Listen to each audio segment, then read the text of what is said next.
everyone. Welcome. Namo Myoho Renge Kyo. Thank you for being here.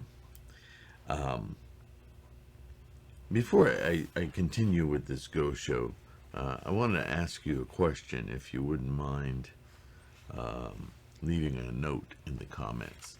I've been, for some reason, I've been re-investigating, and I have, as you know, I have a resource online of a lot of documentation on different aspects of Buddhism. And every now and again I run across early concepts of Buddhism that bear some reinvestigation or discussion, just as a fundamental formative thought, as Buddhism was taught, for our more developed concepts in the Lotus Sutra. Sorry about that. Computer talking to me for some reason. Anyway, the five skandhas, or the five aggregates. It's an early, you know how Buddhism tears things apart to their minutiae in order to gain greater understanding of the mechanisms of the mind and how we evolve, the process of life itself.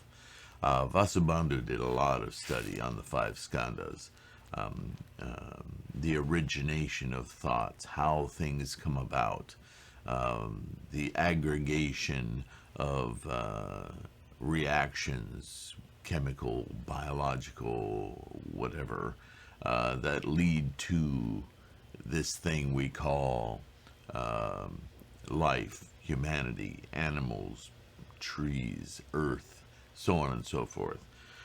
And so at a very early stage in the Nidana, which you're probably more familiar with, the 12-link causal chain, all of that leads to the five skandhas, which leads to the consciousnesses and the assemblage that we think of as identity, as self, right?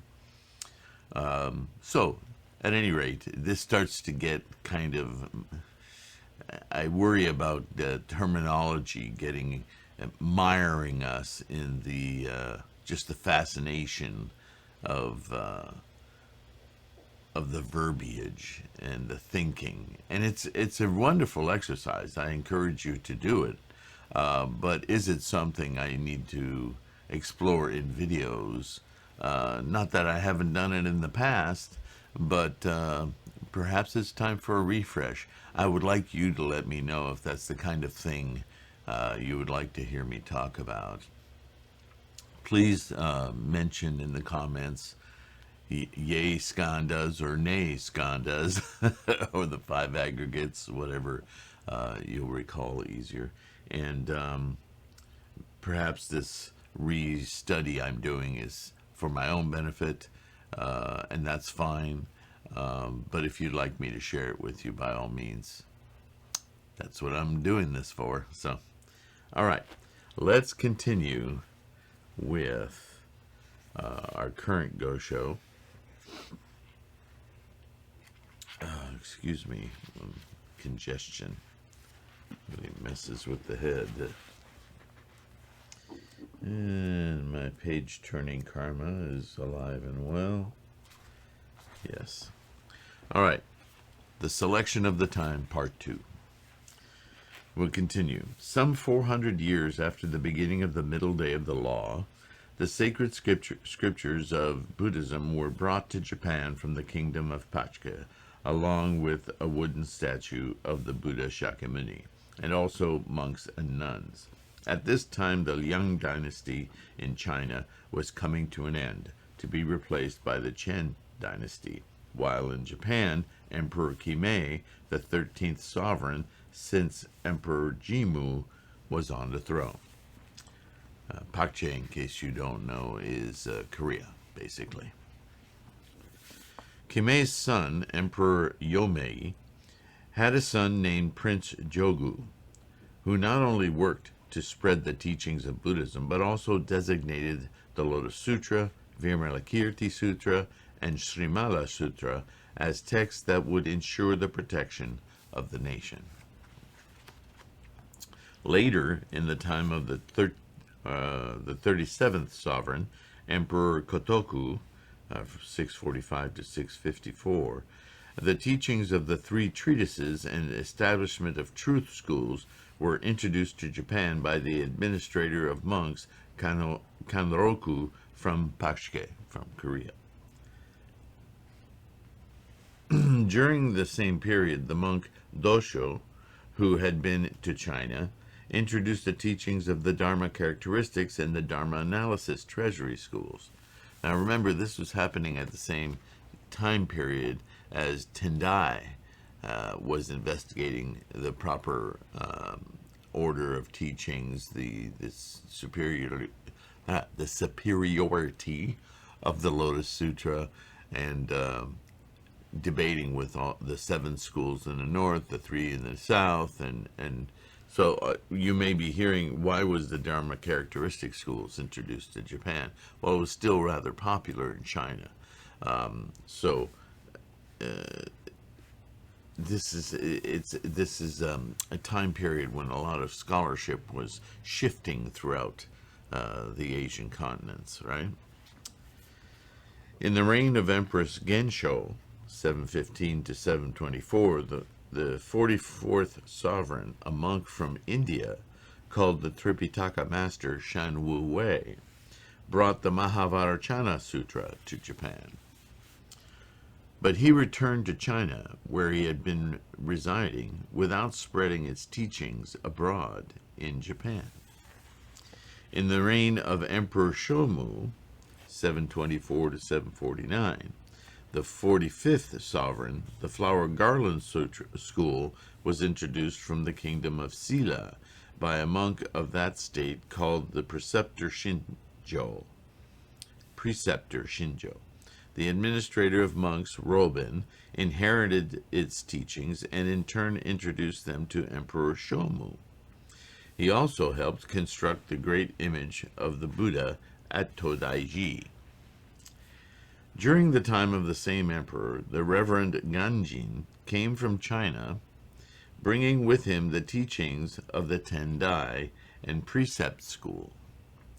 But although he spread the Precept's teachings and built a Hinayana ordination platform at Todaiji, he died without even so much as mentioning the name of the Lotus School. Seems impossible, really, since he was bringing Tien-Tai teachings to Japan. But I guess he didn't get that far in promulgation. 800 years after the beginning of the middle day of the law, in the reign of the 50th sovereign, Emperor Kamu, 781 to 806, there appeared a young monk without reputation named Saicho, who was later to be known as the great teacher Dengyo. At first, he studied the doctrines of the 6 schools, 3 treatises, Dharma characteristics, Flower Garland, Dharma analysis treasury, establishment of truth, and precepts, as well as the Zen teaching, under the administrator of monks Gyoyo and others. Later, he founded a temple called Kokushoji, which in time came to be known as Mount Hiei. There, he pored over the sutras and treatises of the 6 schools, as well as the commentaries written by their leaders. But he found that these commentaries often contradicted the sutras and treatises upon which these schools relied, and were replete with one-sided opinions. I wonder why. It became apparent to him that if people were to accept such teachings, they would all fall into the negative influence paths of existence. In addition, though the leaders of each of the different schools proclaimed that they had understood the true meaning of the Lotus Sutra and praised their own particular interpretation, none of them had in fact understood its teachings correctly. Saicho felt that if he were to state this opinion openly, it would surely lead to quarrels and disputes. That's the nature of human beings, right? But if he remained silent, he would be going against the spirit of the Buddha's vow. He agonized over what course to take, but in the end, fearful of violating the Buddha's admonition, made known his views to Emperor Camus. Emperor Camus, startled at his declaration, summoned the leading authorities of the 6 schools to engage in debate. Let's settle this, right? At first, these scholars in their pride were similar to banners raised aloft like mountains, and their negative influenced minds worked like poisonous snakes. But in the end, they were forced to bow in defeat in the presence of the ruler, and each and every person of the 6 schools and even the 7 major temples of Nara acknowledged himself a disciple of Saicho. So obviously, Saicho's scholarship won the day. Wonderful to think that there were societies prior to ours where the facts matter.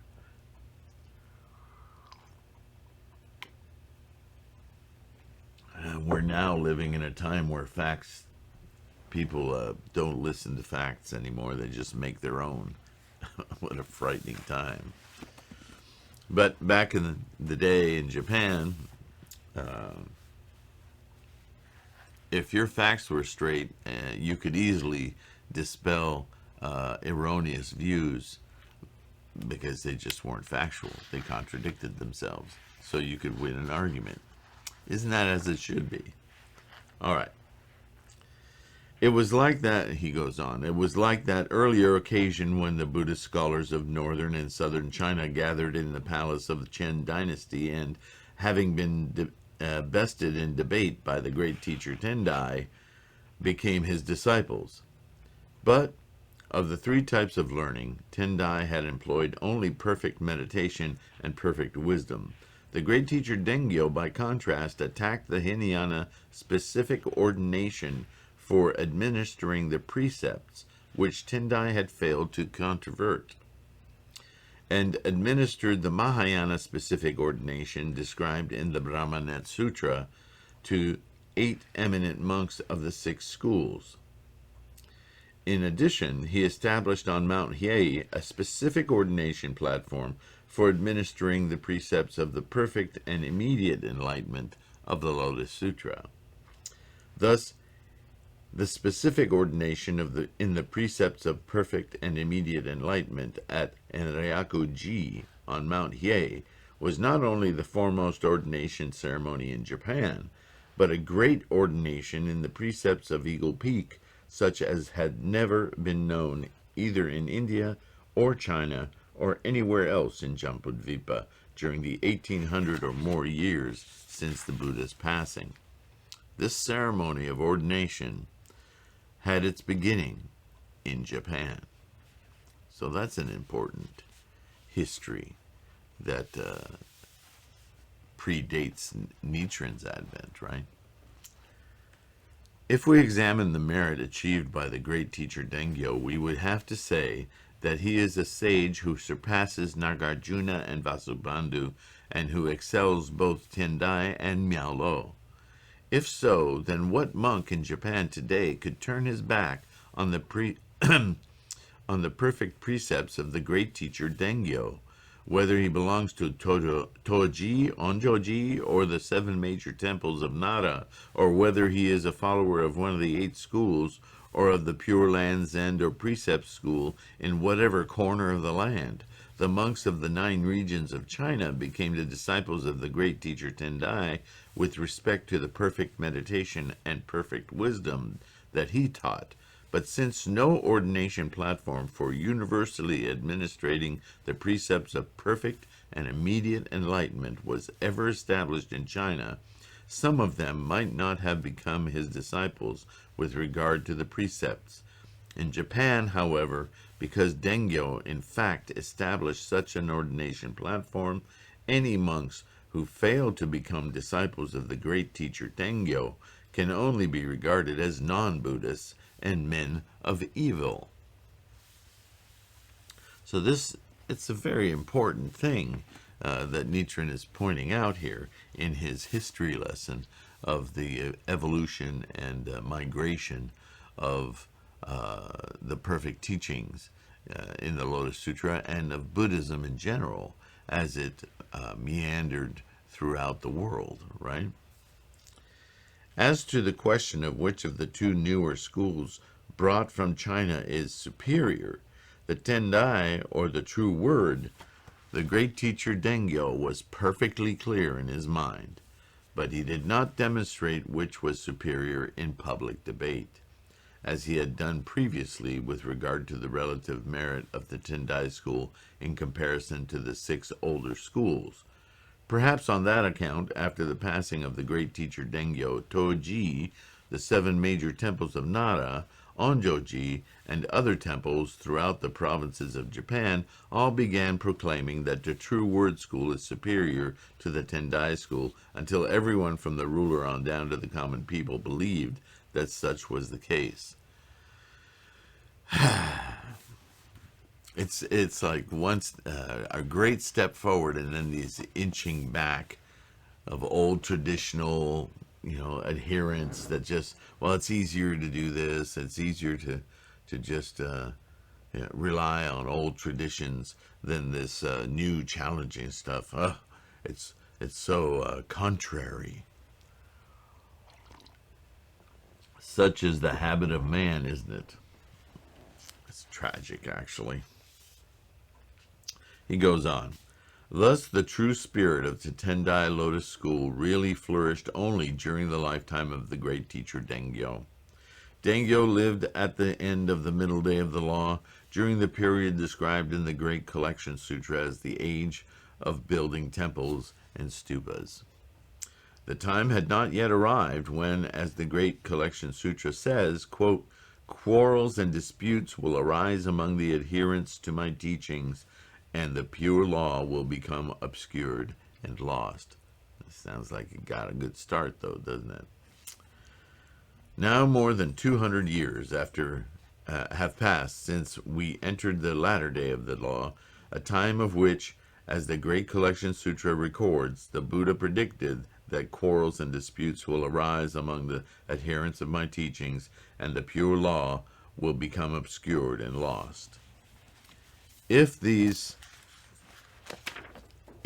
words of the Buddha are true, it is a time when the whole land of Jambudvipa will be without doubt be embroiled in quarrels and disputes. Well, it certainly was, as we've seen countless times reading these accounts from Nichiren and from outside of Buddhism, the things that Japan were going through, the great famines, the earthquakes, invasion by China, by Mongolia, and so on and so forth. Famine. I mean, Japan was going through a really rough time for a couple of centuries there. But certainly in Nichiren's day, as well as the constant reprisals and the debates and the letters with the government / temples, temple leaders of older sects of Buddhism that were just stuck. They just didn't want to change their tradition. Nichiren, again, was reinstating a lot of the corrections that Dengyo, prior to Nichiren, had established. Nichiren was just bringing a lot of that back into the debate, along with more scholarship and more evidence. And, the powers that be, they didn't want to hear it. So they kept trying to silence him. So here's the complete account, right? He continues. Reports reaching us say that the entire land of China, with its 360 states and 260 or more provinces, has already been conquered by the kingdom of the Mongols, Kublai Khan, right? The Chinese capital was conquered some time ago, and 2 rulers, Emperor Huizong and Emperor Qizong, were taken captive by the northern barbarians and ended their days in the region of Tartare. Meanwhile, Huizong's grandson, Emperor Gaozong, driven out of the capital, Kaifeng, established his residence in the countryside at the temporary palace at Lian, and for many years he did not see the capital, pretty much hiding out, I would suspect. In addition, the 600 or more states of Koryo and the states of Silla and Pakche have all been conquered by the great kingdom of the Mongols. So Japan's pretty much getting surrounded here, right? And in like manner, the Mongols have even attacked the Japanese territories of Iki, Tsushima, and Kyushu. Thus, the Buddha's prediction concerning the occurrence of quarrels and disputes has proved anything but false. It is like the tides of the ocean that never fail to come when the time arrives. In view of the accuracy of his predictions, can there be any doubt that after this period described in the Great Collection Sutra, when, quote, the pure law will become obscured and lost, unquote, the great pure law of the Lotus Sutra will be spread far and wide throughout Japan and all the other countries of Jambudvipa? Now, obviously, it's been lost since Dengyo brought it about, and now Nichiren is reviving it as a quote-unquote reformer of the day. Among the Buddha's various teachings, the Great Collection Sutra represents no more than an exposition of provisional Mahayana doctrine. In terms of teaching the way to escape from the sufferings of birth and death, it belongs to the period when the Buddha had not yet revealed the truth, but and so cannot lead to the enlightenment of those who have not yet formed any connection with the Lotus Sutra. And yet, in what it states concerning the 6 paths, the 4 forms of birth, and the 3 existences of life, it does not display the slightest error. How, then, could there be any error in the Lotus Sutra, of which Shakyamuni Buddha said that he, quote, now must reveal the truth, end quote?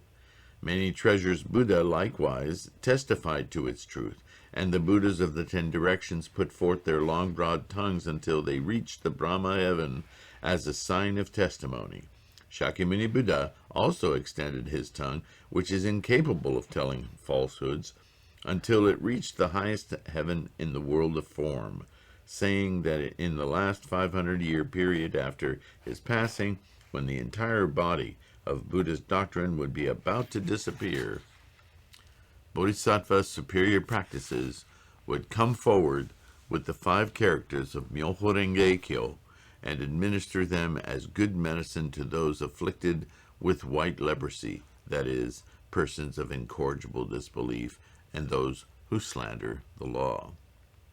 And he charged Brahma, Shakra, and the gods of the sun and moon, the 4 heavenly kings, and the dragon deities, to act as that Bodhisattva's protectors. How could these golden words of his be false? Even if the great earth were to turn upside down, a high mountain crumble and fall, summer not follow spring, the sun move eastward, or the moon fall to earth, this prediction could never fail to come true. So, emphasis Nichiren, right?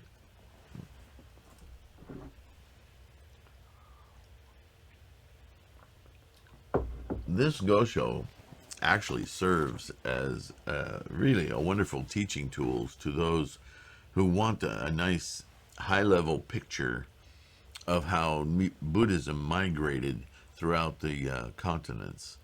And Nichiren actually puts quite a good light on how the teachings have progressed to his own advent, and why he, Nichiren, cannot do other than he is doing. It's also great justification to those in his environs of what he is charged with doing. So let's go on.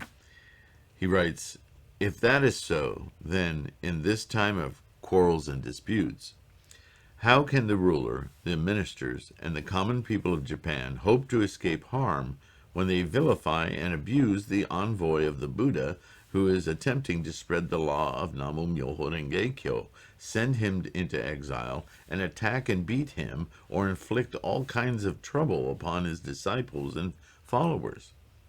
Ignorant people must surely think when I say this, and I am merely calling down curses upon the people. So what does he mean by this? He's being vilified for doing as Dengyo did, simply telling the truth. Now, when Dengyo did it,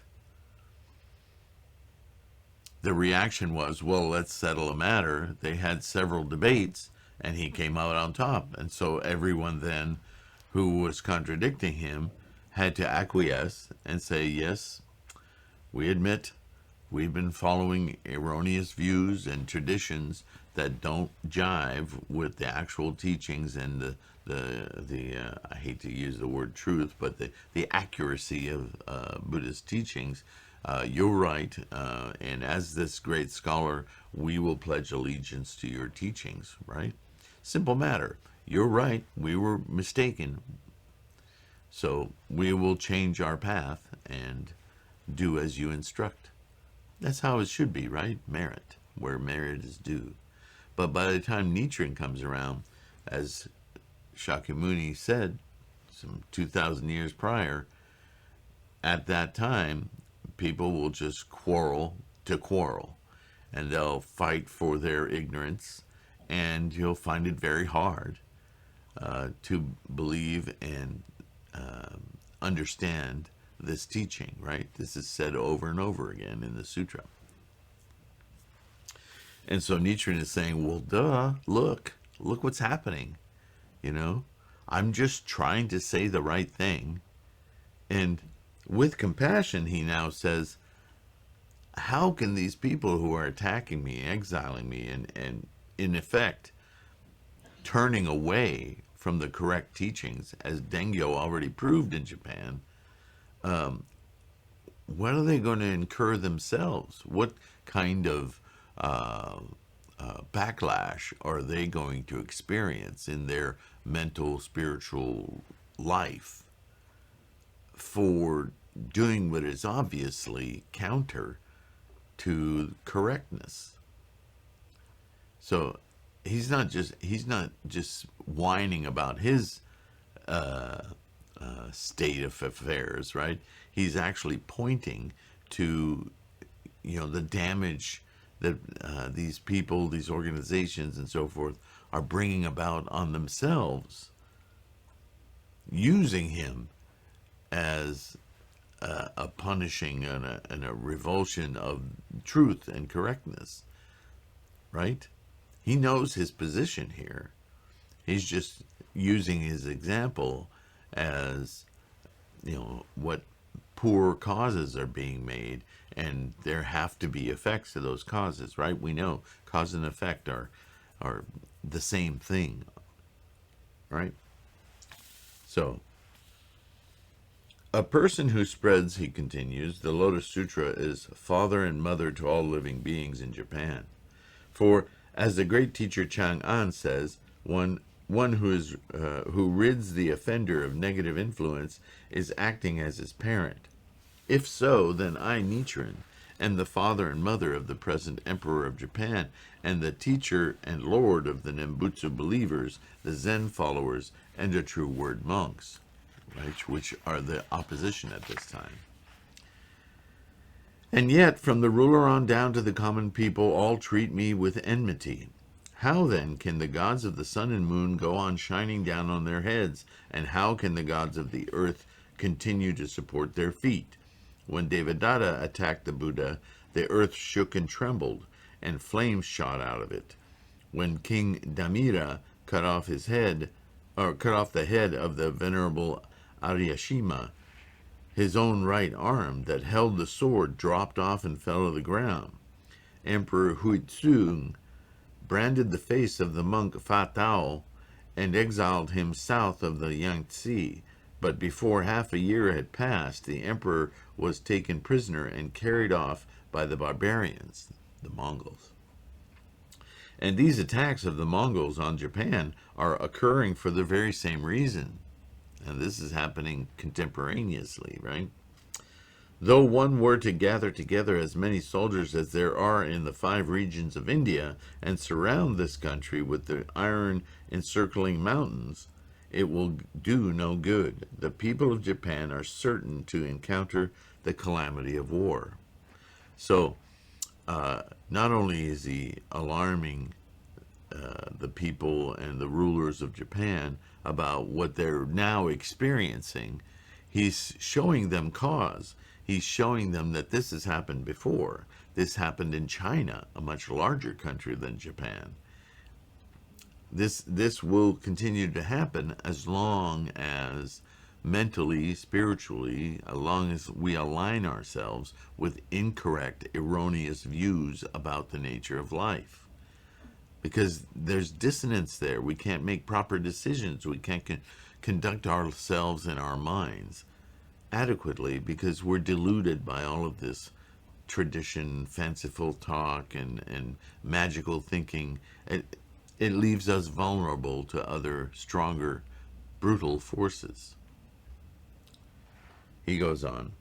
From this situation, one should understand that I am, in fact, the votary of the Lotus Sutra. Shakyamuni Buddha, the Lord of the Teachings, stated that if anyone should abuse or curse someone who is spreading the Lotus Sutra in the negative influence world of the latter age, that person would be guilty of an offense that is 100,000, 10,000 million times greater than if he had been an enemy of the Buddha for the space of an entire kalpa.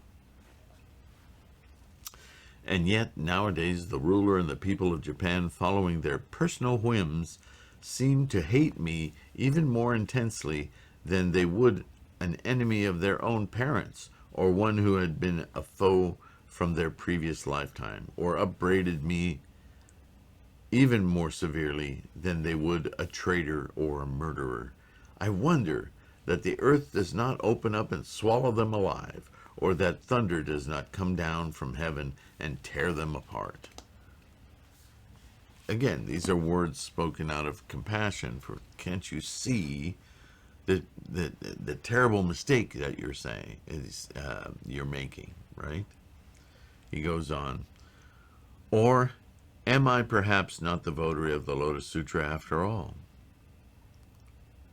If not, then I am wretched indeed. What a miserable fate! In this present life, to be honored by everyone and never know so much as a moment of peace. To be hounded. I'm sorry. I knew that didn't make sense when I read it. What a miserable fate in this present life, to be hounded by everyone and never know so much as a moment of peace, and in the next life to fall into the negative influence paths of existence. If, in fact, I am not the votary of the Lotus Sutra, then who will uphold the one vehicle, the teaching of the Lotus Sutra? Because this is fact. This is thousands of years of history. This Lotus Sutra states these things. I'm not making it up. So if not me, then who? Because obviously the signs of it happening are everywhere in our environment in Japan at this date. The history proves it out. History shows it repeatedly. And here it is happening to us now. So if it's not evidenced by my life and everything that's come down on me, I'm speaking as Nichiren now, of course, isn't it obvious, this repetition? And if it's not me, if you think this is a false claim, then look around. Who is it? Because it's happening. So if not me, then who? He goes on. Honen urged people to discard the Lotus Sutra. Shantao said that not even one person in 1,000 can reach enlightenment through its teachings, and Taicho said that not a single person has ever attained Buddhahood through that sutra. So this is the conditions in Japan at the moment, is these traditionalists who've gone backwards since Dengyo's time are now accusing, not only do they put it aside and say, yeah, that Lotus Sutra, but they're saying that it's so specialized and so perfect that it's not for us common people. What a strange thing to do, don't you think? when you what is it? It's kind of like saying, maybe you're a coffee lover. This is going to be a weird analogy, but a lot of us love coffee. Some of us drink a little, a lot, but a lot of us really appreciate a quote good cup of coffee, right? So what if one day someone comes up to you and goes, "This coffee, it may be expensive and hard to find, but once you taste this coffee, you will know coffee like you've never known coffee before." And you, in fact, taste it. And you go, "Oh my God, this is rapturous coffee. This is amazing." But all your friends think, "Oh gosh, that's privileged stuff. That's too expensive. We just drink coffee like, I drink 10 pots of them in the morning, blah, blah, blah, blah. I don't care how good it is. I just like coffee. I'll just eat this coffee." Okay, well, yeah, that really good coffee. It's just for, those highfalutin folks who can afford it and they have developed taste buds and stuff. It's not for the rest of us. I mean, coffee's coffee, right? So this is what's happening with Buddhism. Is these other people, it's very easy to pawn off regular old coffee to everyone. They're just going, "Yeah, I'll add more cream or I'll add more whatever," right? But but the best coffee is still the best coffee, right? And anyone who gets to taste that coffee knows coffee, knows coffee, experience of coffee, like these others never will. But you want to share it with them. You go, "Look, look, isn't this coffee wonderful?" And they shun you and they go, "Get away from me," because my teachers, my supermarket just carries this swill, and we all love this swill. This swill is accessible to anyone. Your swill, your stuff, it's just for special people. It's not for us. What? It's either the best and the most wonderful, or it isn't. Why do you resign yourself to not being able to experience it? If somebody gives you the best coffee in the world, you won't turn it away. You won't throw it in the trash. You'll go, "Well, I'm going to drink this as long as I have it. It's amazing." Aren't you? Are you really just going to kick it in the teeth and go, "I won't do that. It's too special"? Human beings do this all the time. I fail to understand it, but I've seen it. I've seen it in my own life. People discarding betterment for what kind of reason? I'm used to this, or that's too good for me. What kind of self-immolation? What kind of self-negativity are you exposing or imposing on your own life that you prevent yourself from experiencing the best of life that you possibly can? Why would anyone kick that in the teeth? Why would you not run to it? If it's made available to you, why create obstacles with it? And yet, this is what's happening with the Lotus Sutra, right? It's mind-boggling.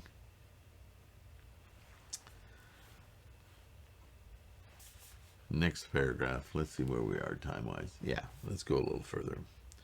The Lotus Sutra speaks of a person who, quote, "can uphold this sutra," or who, quote, "can preach this sutra."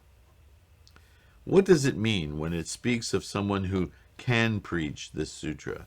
Does it not mean someone who will proclaim in the words of the Lotus Sutra itself that among the sutras it holds the highest place? And who will maintain its superiority over the Mahavajrayana, Flower Garland, Nirvana, Wisdom, and other sutras? Is this not the kind of person the sutra means when it speaks of the votary of the Lotus Sutra? If these passages from the sutra are to be believed, then in the 700 years and more since Buddhism was introduced to Japan, there has never been a single votary of the Lotus Sutra other than the great teacher Dengyo and I, Nichiren. It's just fact. Coming straight from the sutra. This isn't Nichiren saying, "I'm better than you are." This is coming from Shakyamuni's over 2,000-year-old teaching. And there's precedent in Japan where he lives. Dengyo did this. So how could it be wrong? How could we have a discovery that predates me a couple hundred years or more? And now it's not right, but then it was? What's going on? Again and again I wonder that the persons who attack me do not, as the Lotus Sutra says, suffer the punishment of having their heads split into 7 pieces, or their mouths closed and stopped up. But I realize that there are reasons. Such punishments are no more than trivial penalties fit to be inflicted where there are only 1 or 2 offenders. Yikes. But I, Nichiren, and the foremost votary of the Lotus Sutra in the entire land of Jampadvipa, therefore people who ally themselves with those who would slander me or treat me with malice deserve to meet with the greatest difficulties in Jampadvipa, such as the immense earthquake that rocked Japan in the Shoka era, or the huge comet that appeared as a punishment upon the entire land in the Bunei era. Just look at these happenings. Though in the centuries since the Buddha's passing, there have been other practitioners of Buddhism who were treated with malice. Great disasters such as these have never been known before. That is because there has never before been anyone who taught the people at large to chant Namu Myoho Renge Kyo. With great respect to this virtue, is there anyone in the world, whole world, who dares to face me and say he is my equal? Anyone within the 4 seas who dares to claim he can stand side by side with me? And when he says this, of course, he's saying himself as a representative of the Lotus Sutra. He's not like Samson going, I am the greatest. He's saying, I am the scholar who is reiterating this correct teaching of Buddhism. And so that's what bolsters his talk, right? Question, here we go. During the former day of the law, the capacities of the people may have been somewhat inferior to those of the people who lived when the Buddha was in the world. And yet they were surely much superior to those of the people of the middle day and the latter days of the law. How then can you say that in the early years of the former day of the law, the Lotus Sutra was ignored? It was during the 1,000 years of the former day of the law that such men as Asvaghosha, Nagarjuna, Aryadeva, and Asanga appeared. Bodhisattva Vasubandhu, who is known as the scholar of 1,000 works, wrote the treatise on the Lotus Sutra, in which he declared that the lotus is first among all the sutras. The Tripitaka master, Paramatra, in describing the transmission of the Lotus Sutra, says that in India there were more than 50 scholars who spread the teachings of the Lotus Sutra, and that Vasubandhu was one of them. Such was the situation in the former day of the law. Turning to the middle day of the law that followed, we find that the great teacher Tien-Tai appeared in China around the middle of the period and completed the profound meaning of the Lotus Sutra, the words and phrases of the Lotus Sutra, and great concentration and insight in 30 volumes in which he explored all the depths of meaning in the Lotus Sutra. And at the end of the middle day of the law, the great teacher Dengyo appeared in Japan. He not only transmitted to our country the 2 doctrines of perfect wisdom and perfect meditation expounded by the great teacher Tien-Tai, but also established a great ordination platform of the perfect and immediate enlightenment on Mount Hiei. Thus the perfect precepts were acknowledged throughout Japan, and everyone, from the ruler on down to the common people, looked up to an Rakuji temple on Mount Hiei as their guide and teacher. How then can you say that in the middle day of the law the teachings of the Lotus Sutra were not widely disseminated and spread abroad? So basically this question regurgitates in an abbreviated form what Nichiren's been talking about. The answer is, it is a commonly accepted assertion among the scholars of our times that the thus come one invariably preached his teachings in accordance with the capacities of his listeners. But in fact, this is not how the Buddha truly taught. If it were true that the greatest doctrines were always preached for the persons with the most superior capacities and understanding, then why, when the Buddha first achieved enlightenment, did he not preach the Lotus Sutra? Good question, right? Why, during the first 500 years of the former day of the law, were the teachings of the Mahayana Sutras not spread abroad? Right? That was the period of Hinayana. And if it were true that the finest doctrines are revealed to those who have a particular connection with the Buddha, then why did Shakyamuni Buddha preach the meditation on the Buddhist Sutra for his father, King Suddhodana, and the Maya Sutras for his mother, Lady Maya, rather than the Lotus Sutra? And if the reverse were true, namely that secret doctrines should never be revealed to negatively influence people having no connection with the Buddha or to slanderers of Buddhism, then why did the monk Realization of Virtue teach the Nirvana Sutra to all the countless monks who were guilty of breaking the precepts? Or why did Bodhisattva never disparaging address the four kinds of believers who were slanderers of the law and propagate to them the teachings of the Lotus Sutra? Thus we can see that it is a great mistake to assert that the teachings are invariably expounded according to their listeners' capacity. Question: do you mean to say that Nagarjuna, Vasubandhu, and others did not teach the true meaning of the Lotus Sutra? Answer: that is correct. They did not teach it. Question: then what doctrines did they teach? Answer: they taught the doctrines of provisional Mahayana, the various exoteric and esoteric teachings such as the flower garland, correct and equal, wisdom, and Mahavarachana sutras, but they did not teach the doctrines of the Lotus Sutra. How do you know that this is so?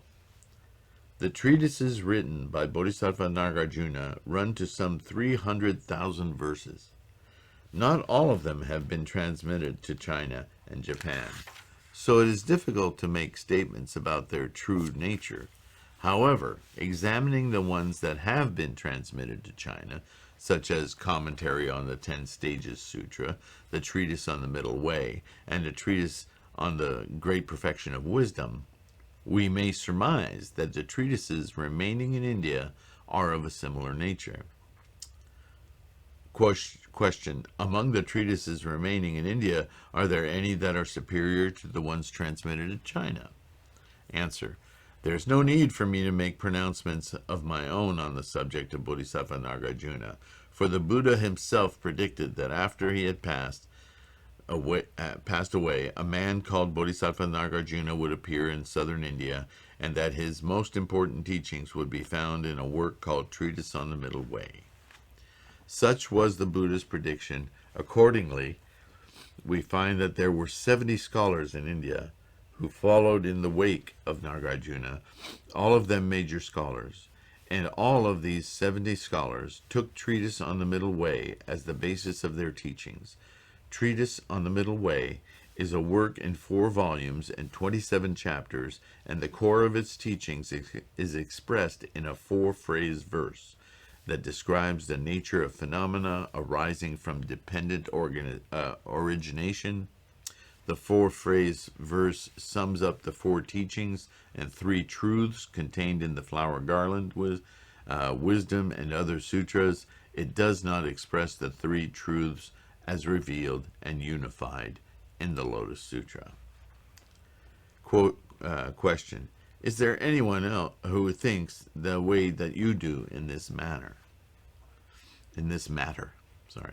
Answer: Tien-Tai says, do not presume to compare treatises on the Middle Way to the teachings of the Lotus Sutra. And elsewhere he says, Vasubandhu and Nagarjuna clearly perceived the truth in their hearts, because they wrote about it. But there's a difference between documenting, writing, and teaching. And this is the essential point here. But they did not teach it. Instead, they employed the provisional Mahayana teachings, which were suited to the times. Miao-Lo remarks, quote, For the demolishing false opinions and establishing the truth, nothing can compare to the Lotus Sutra, end quote. And Tsung-yi states, quote, Nagarjuna and Vasubandhu cannot compare with Tien-Tai, end quote. Quote, question. We're running long.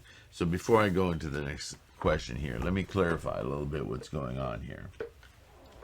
It's easy, very easy to get caught up in the rhetoric here. And this is something that I want to, it is my mission to clarify. So, what this is now, this portion of the of this letter, this Gosho is saying, is that the Lotus Sutra isn't some new thing that just happened with me or with my predecessor Dengyo in Japan. The Lotus Sutra is well documented over many centuries, even back to Tien-Tai in China in the 7th century, 6th and 7th century, that the Lotus Sutra is the finest, the culmination of all of Shakyamuni's Buddha's teachings. That wasn't first said by Tien-Tai or Dengyo or Nichiren. It was said by those immediately following the Buddha's passing, along with Nagarjuna, his cousin Ananda, Vasubandhu later. You know, this is hundreds of years between these people,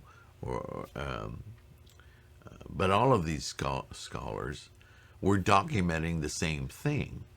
But they were bodhisattvas and scholars because not only were they transcribing all of these and their own opinions, their commentaries on the fact that this was the supreme, the ultimate of the teachings, but they also understood that the students, the general populace practicing Buddhism in their day,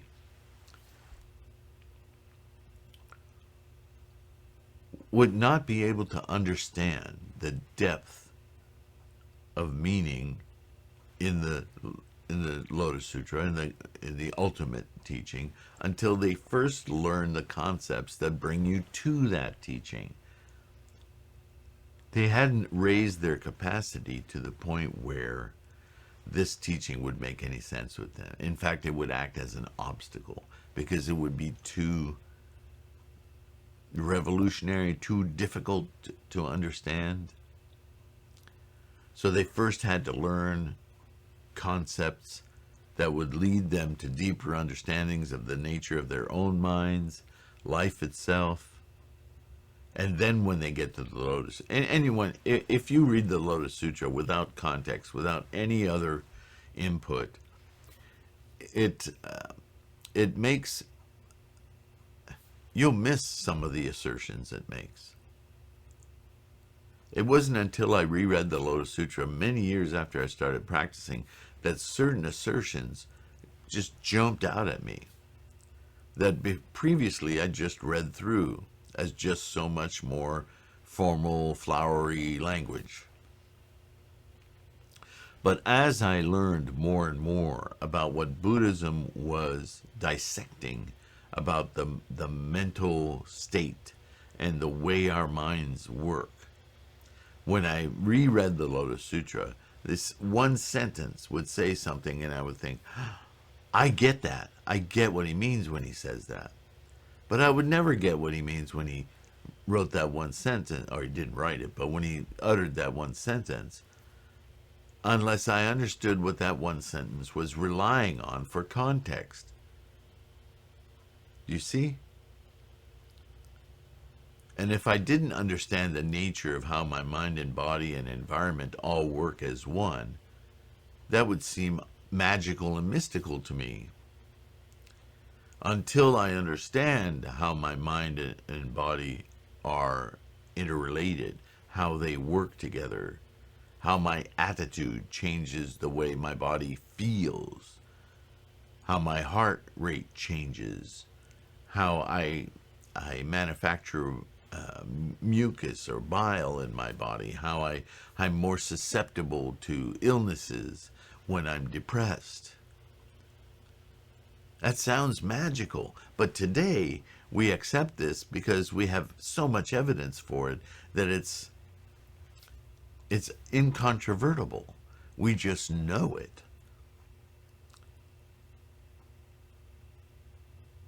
Right? If your behavior toward your body and your attitude toward your body is depressed, negative, we say it of one another all the time.